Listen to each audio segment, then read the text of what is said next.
Okay, so you're painting a picture of one we've heard from other Bankless guests, like Lynn Alden has talked about, the slow motion train wreck of fiscal dominance that's coming and kind of starting to crescendo.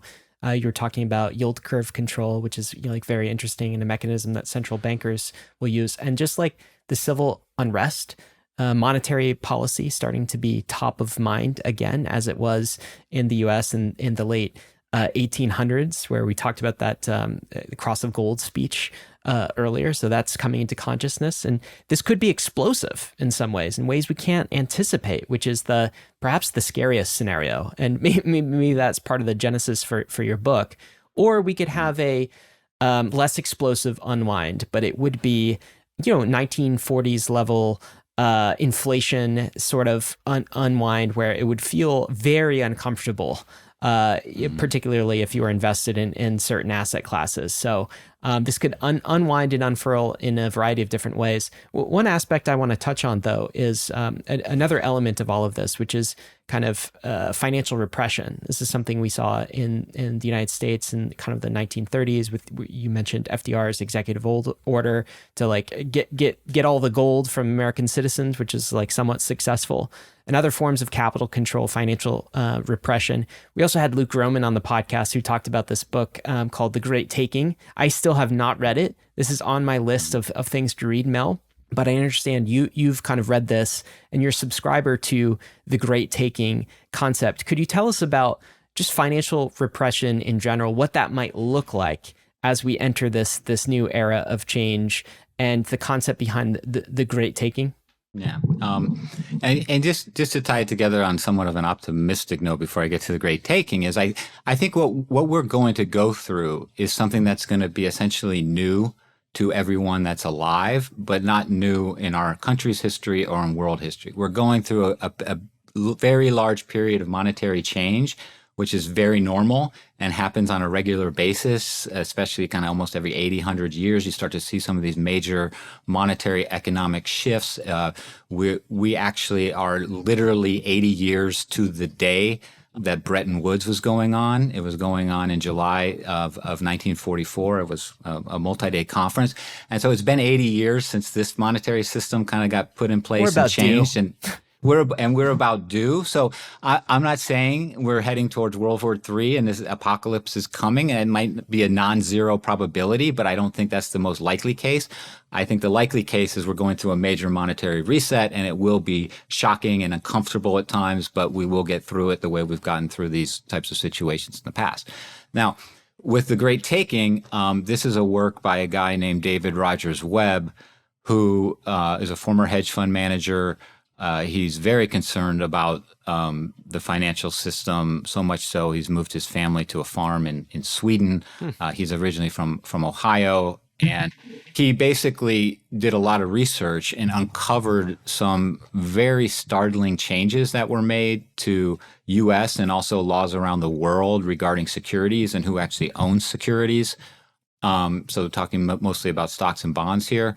And so in the U.S., we have something called the UCC, the Uniform Commercial Code, which is essentially a code that all the states kind of pass on a state level. So it's not a federal law, but it's uniform so that all the states kind of can operate on the same page.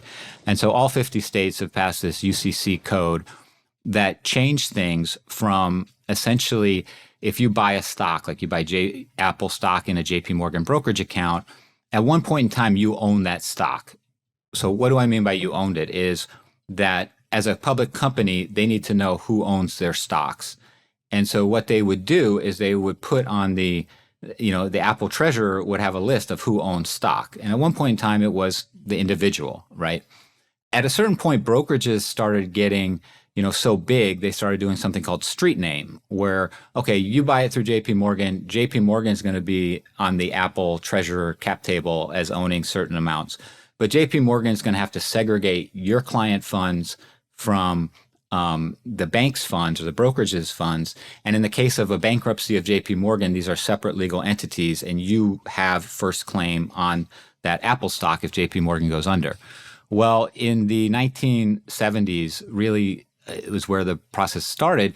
Like things just started getting too overwhelming. The volumes got too big. A lot of times in the 70s, they were shutting down trading on the New York Stock Exchange on Wednesdays so that, paperwork could be caught up. And this guy named William Densner was brought in. He was a former CIA operative. And that's in his Wall Street Journal obituary. Former CIA operative helped unsnarl Wall Street's paperwork problem. Oh. and he founded this company. These are WSJ, William Densner, CIA operative, Wall Street's paperwork problem. And he came in, no real banking experience. He'd been working in Latin America on behalf of the CIA. He spent a short period of time in a financial related post appointed by David Rockefeller, the then governor of New York. And then he's brought in to create this thing called the DTCC, the Depository Trust Clearing Corporation, which is now the legal owner of $88 trillion worth of assets in the United States. And so what happened was people basically realized all of them, yes? Basically all of the assets, Yeah. all of the assets, unless you take the trouble to use, there is a secondary system that can allow you to directly own your stocks or bonds. But what's concerning is that in the law, what you own, if you own Apple stock, is you own what's called in the law a securities entitlement. And what David Rogers Webb points out is that while under most cases, if these financial intermediaries go bankrupt, your claim as a securities entitlement holder is good enough that you're going to get paid out. But there are certain instances, and they would essentially be a calamitous type of a crash, where various financial intermediaries, like people that are doing derivatives business and stuff like that, these things all go under, where they're going to be senior to you as a securities entitlement holder. Mm-hmm. And in other words, there is a legal framework that would be in place in the result of a massive crash where the stocks, the bonds you might think you own in a brokerage account could legally be claimed ahead of you in seniority in a mass bankruptcy of financial intermediary type institutions. And so he has worked to try to spread the word on this, because what he's worried is he's not thinking that this is necessarily being done on purpose and people are planning this. What he's worried is that if we get to a state of a massive collapse and we start having this, that the legal framework is going to lead interested parties, people that might be on the other end of a derivatives contract. Let's say somebody does a swap and JP Morgan goes under and the swap is being cleared by one of these international clearing organizations like the DTCC, and the DTC goes under and JP Morgan go under, and I'm at the other end of this swap and I want to get paid. It's those types of circumstances where theoretically that creditor could come in and take DTCC assets, which are going to be your Apple stock or your whatever security is being cleared through the DTCC, and claim those, and you don't get them. And so this is what the great taking is. He's gotten it on the radar of people like Tennessee state legislatures, who have North Dakota state legislatures, who have gone in and tried to amend the UCC, and they just can't do it. They get close, they pass resolutions to amend this and return ownership to the individual. In Tennessee, Webb has a YouTube video where he talks about working with this Tennessee state senator, and they're ready to pass a law to change it and make things like it used to be. And the Tennessee state treasurer comes into an office and says, we cannot do this, tells the governor, you cannot sign this bill. If you do, Tennessee will be the only one that has this. Banks, nobody's going to do business in Tennessee. We're going to have companies fleeing Tennessee. It's going to be disastrous to the Tennessee economy. If any changes are made, they need to be made by like all 50 states at once. We can't do it. And it doesn't happen. And so people are aware of it. Things are being done to try to fix this, but they're running into roadblocks because of the setup. And it's a similar situation in Europe and Canada, that there are similar laws on the books. Yeah, it's interesting. So all the securities, all the assets in the U.S. economy, like they're not bearer assets. So you don't actually own them. The property rights around them might not be what you thought they were, because they're intermediated by the DTCC, which was somewhat interesting. I guess I have two reactions to that as I hear you explain this. One, bullish cryptocurrency, for sure, because those are not obligations. Those are not intermediated. Those are actual bearer assets. And particularly if a great taking sort of occurred, then people would start to doubt the property rights systems that we have in place in existing capital markets and allocate the capital elsewhere, I would imagine. But secondly, I guess one question I have about this, or a little bit of like maybe pushback on kind of the worst case scenario of the great taking, is we're talking about technicalities that maybe could be like push through in a crisis type of scenario. But I would think that the organizing powers that be of the U.S. government, and including kind of the social layer and U.S. citizens and investors, would be very much against the great taking actually being fulfilled.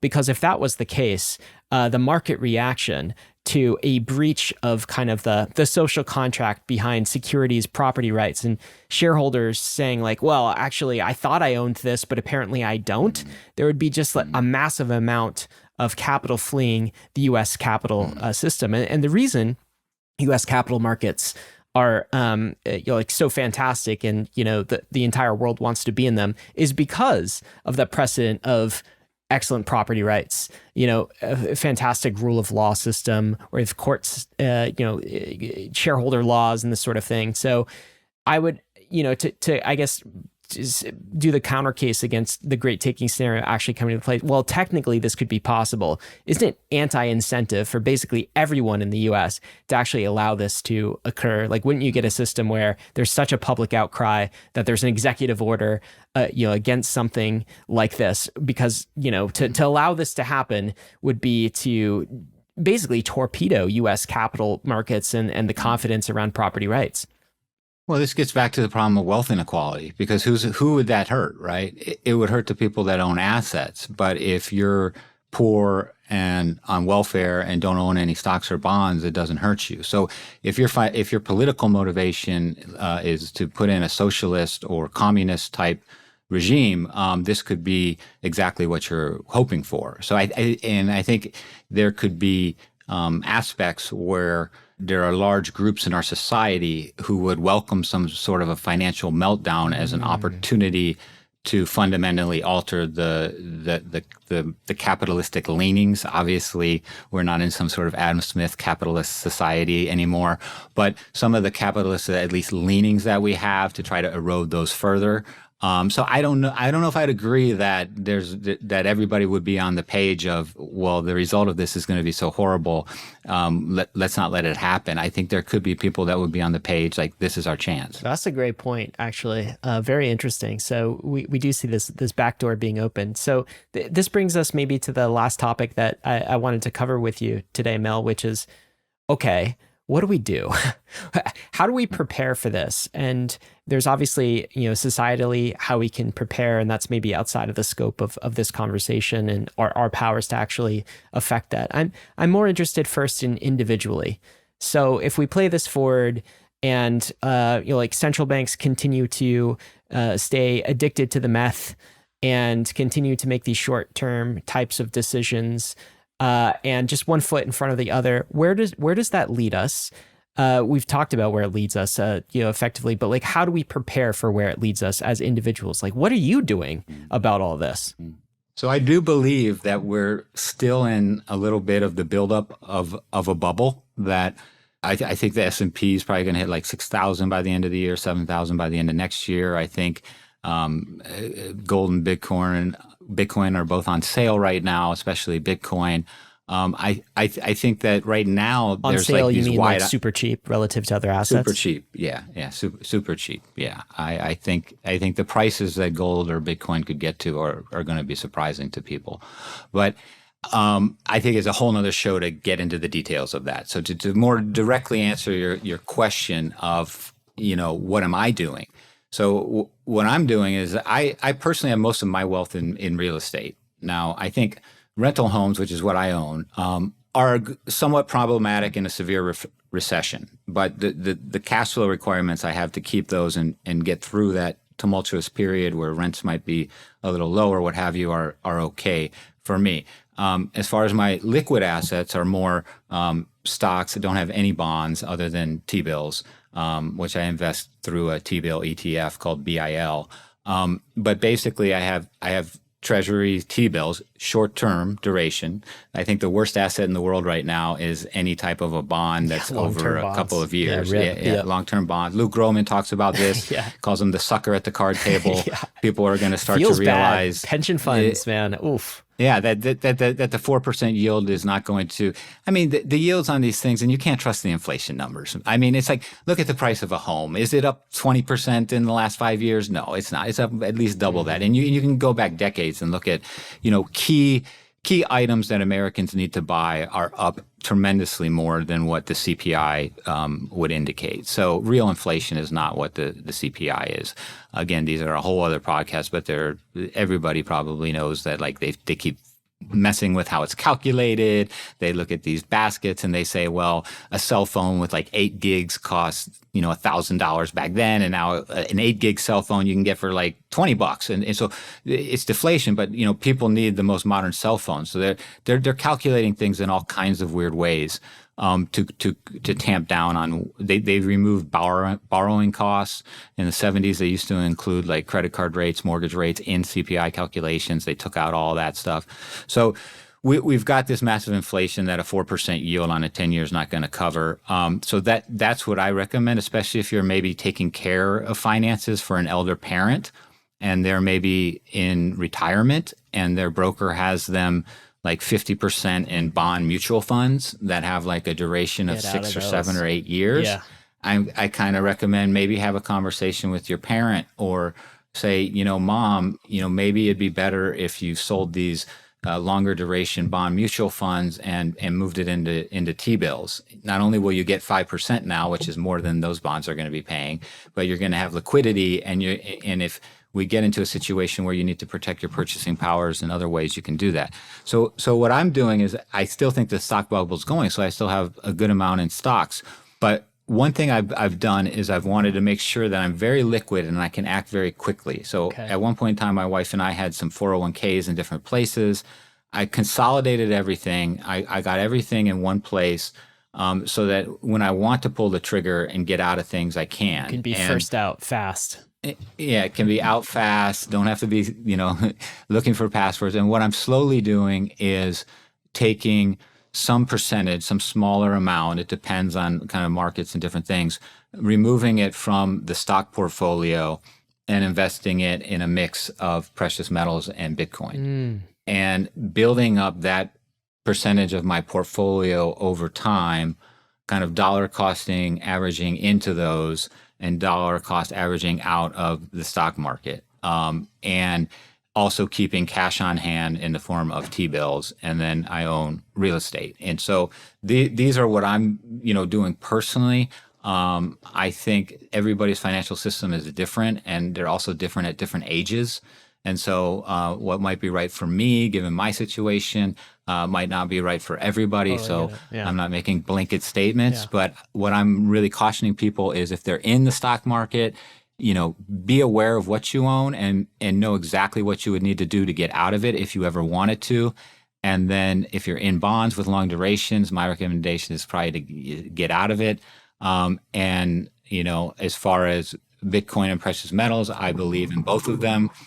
I believe that Bitcoin is still going through a price discovery stage where it's being accepted as a monetary asset.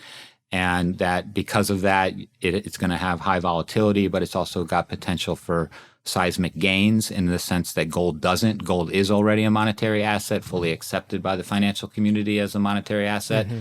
As Bitcoin gets adopted as a monetary asset, I think that its value is going to go up more than gold, but it's going to be more volatile than gold. I think there's some reason for concern with the kind of capture of Bitcoin by companies like BlackRock and things. And I think people need to be aware if they own Bitcoin through BlackRock, they don't really own Bitcoin. It could be a DTCC scenario. It is. It's through the DTCC, and it's not that. And so these are all things that I would just say on a personal front, to be aware of. If you enjoyed all of that, then you'll absolutely love the Bankless newsletter. Join over 300,000 fellow readers, all for free. Click below to sign up.